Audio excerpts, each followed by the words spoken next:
welcome to episode 14 of the Natalie inRenaissance podcast.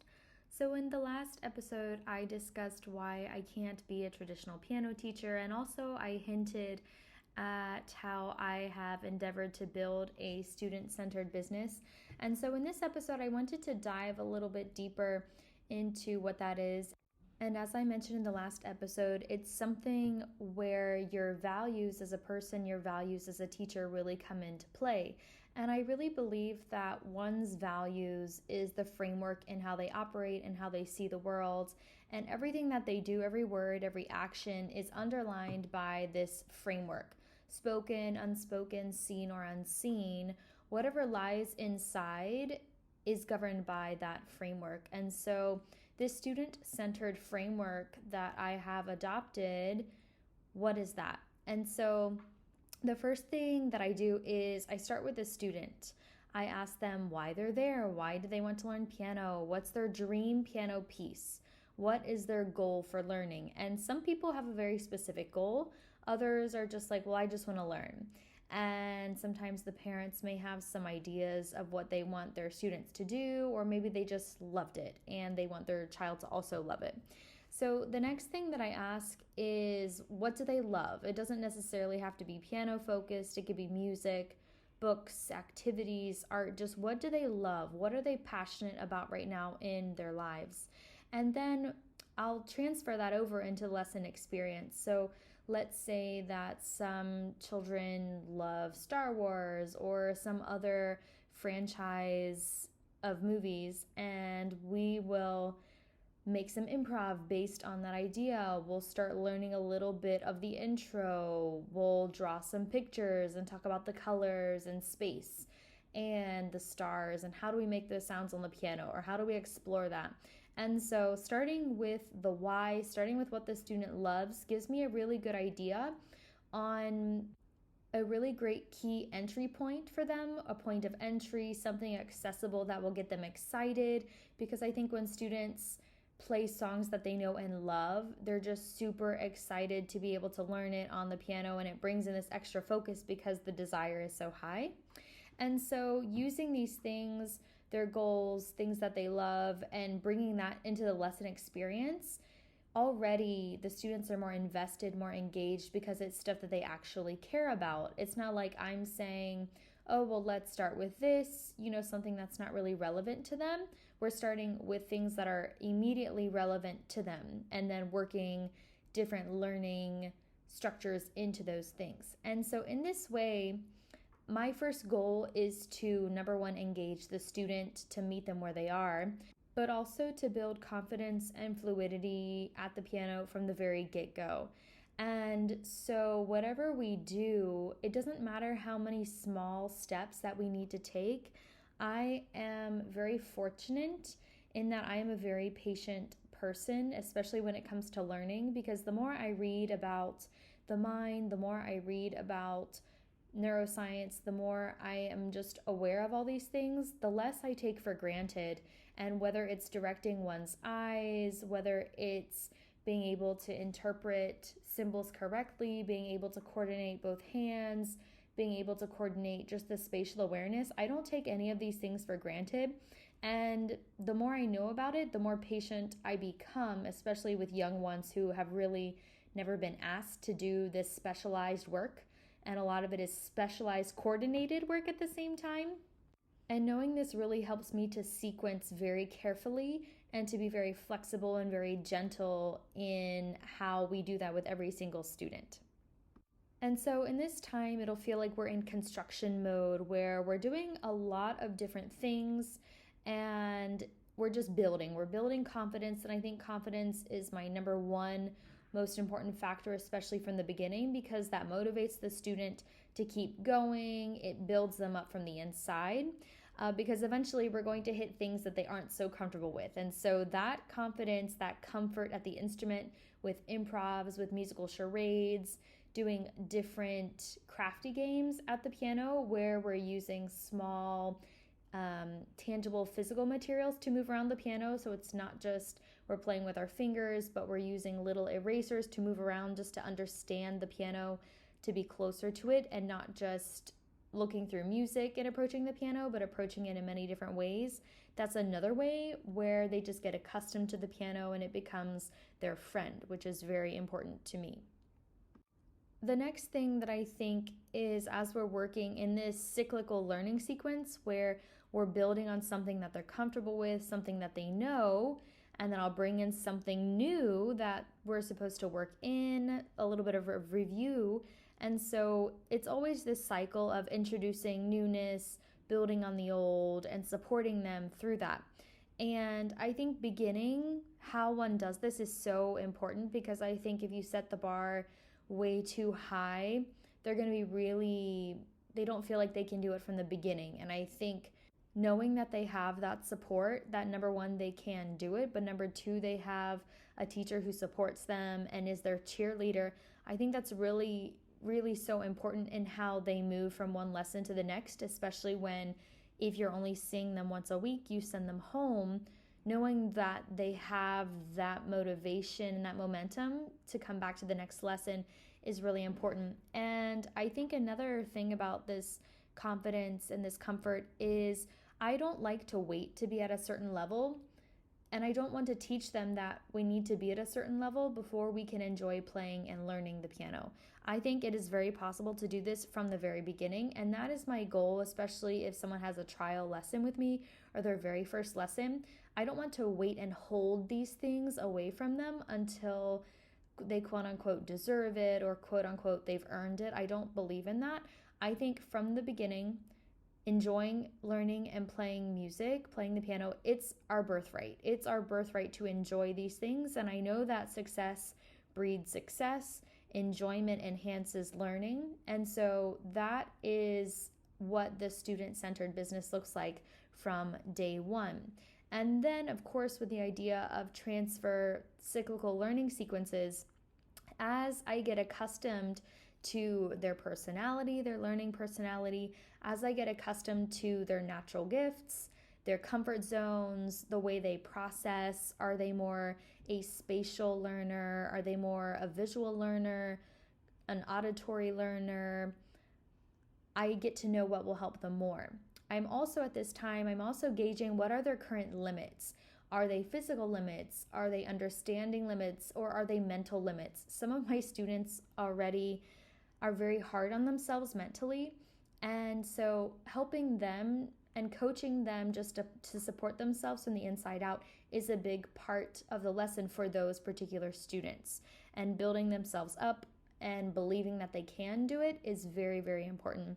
So I'm really using a lot of energy to gauge all of these different things about the student. What are their current boundaries in terms of what they know? And if I have like a transfer student, someone who has taken lessons with someone else and now has come to me, it's my job to figure out, okay, what do they know? What are they familiar with? But what do they really not know? And so doing a lot of different things in layers, maybe an easier task, maybe a little bit more complex task, and just experimenting. I say that word a lot, let's experiment. Another thing is, how do they react to something new? Are they very hesitant to try something new? Are they able to be mentally flexible? How open and adaptable are they as learners? Because that will really influence our dynamic in a lesson, and also if I give them more space, or if I'm there helping them and providing a little bit more structure in learning. And every student is different. And I am really grateful for this student-centered approach, in that here's what I'm not doing. In any given moment in a lesson, I am not ever comparing the student to another student.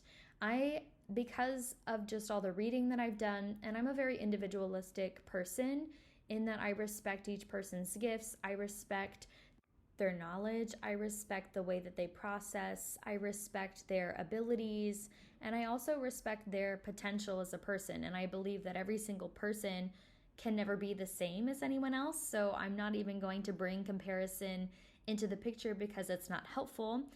And every student is supposed to be different. And so I think if someone has a hard time with that, and not being able to do a lot of the same things with every single student, I think maybe a student-centered approach is not something that you would like very much, just because you really have to be on your toes. You have to use a lot of energy in getting to know the student, not just music and teaching strategies, but you actually have to get to know the student and then what would suit them best or the things that they're drawn to. And so in the lesson scenario, it takes a lot of energy, I'll admit, but I love it because it's a way of investing. It's a way of investing in the student, of investing in their gifts. And the more time one spends at the beginning, I think the better the long term will be in terms of the fit, in the terms of student success, and also the teacher-student dynamic, making the lesson setting a very productive, positive, and engaging experience. And so what supports me in working with all kinds of different learners, because I really do have the whole gamut. I have adult beginners, I have adult continuing learners, I have a 4-year-old beginner, teens, preteens, really the whole gamut. And so one of the things that has helped me is developing a huge library of resources. And I'm not even talking about physical resources, although that could help, especially on the more tangible, tactile side of things. But a library of ideas, a library of strategies.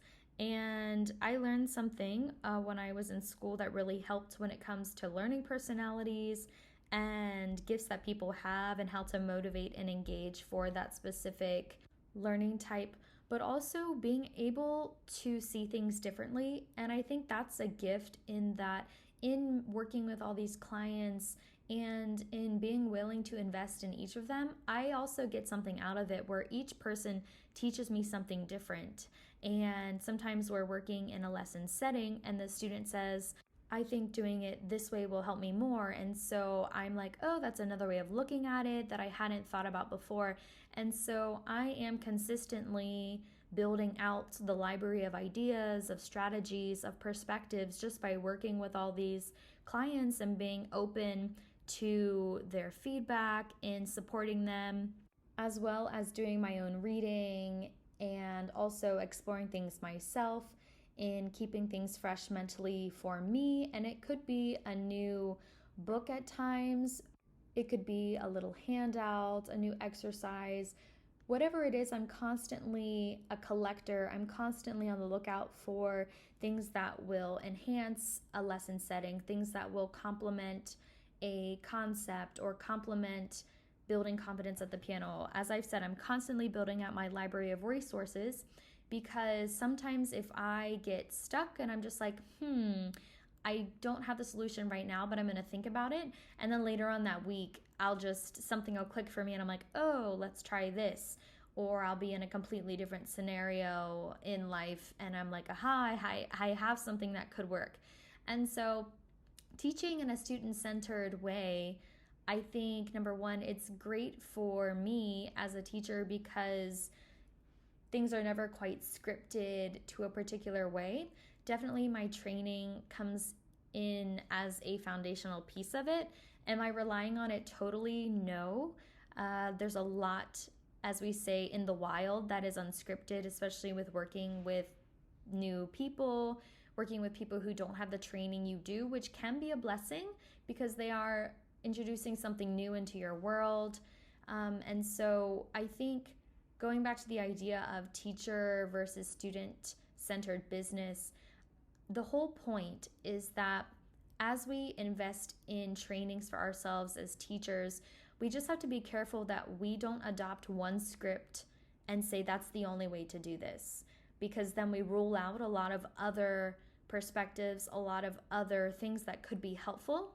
And sometimes being in the unscripted places is where I learned the most. And I definitely have felt that. My education and my learning has not stopped since I graduated from university with a master's. My education was really just beginning because as I put all these ideas and these theories to the test in the real world with real people, I see, this works for some people, but maybe not all. And so in thinking more broadly, in using my intuition much more and also supporting that with training, with other resources, I'm able to help my students and to maintain a flexible, supportive, encouraging learning environment, which is something I've always wanted. I have always wanted to receive that, to build that, and to give that. And I think that's my golden rule, because as I go into these new spaces where I'm the beginner, I'm the learner, that's how I want someone to treat me, with respect, with consideration, with care, and in a way that will make me a better human being. And so, in building out a business, if you're working with clients or students, I encourage you to think more about placing your students at the center. Again, as I mentioned in the last episode, it sounds almost counterintuitive, but I think as we shift the focus to the most important thing, especially as a business, I think in making that switch, in adopting based on your deeper inherent values, you're actually going to receive much more than you thought you would. And I think that's something that can hold a lot of traditional teachers back. They think they're giving up control, they think they're giving up their training, they think they're giving up their credentials, when really they're actually gaining much more than they think that they're losing. And so that is my TED Talk for today. I hope you've enjoyed. I'm going to keep talking about these frameworks, these values. I don't think these conversational topics will ever be too far away from this podcast because everything is connected. Thank you for listening today. Please leave some feedback or a written review for this podcast. Like and follow on Instagram at Natalie inRenaissance. We'll see you in the next episode.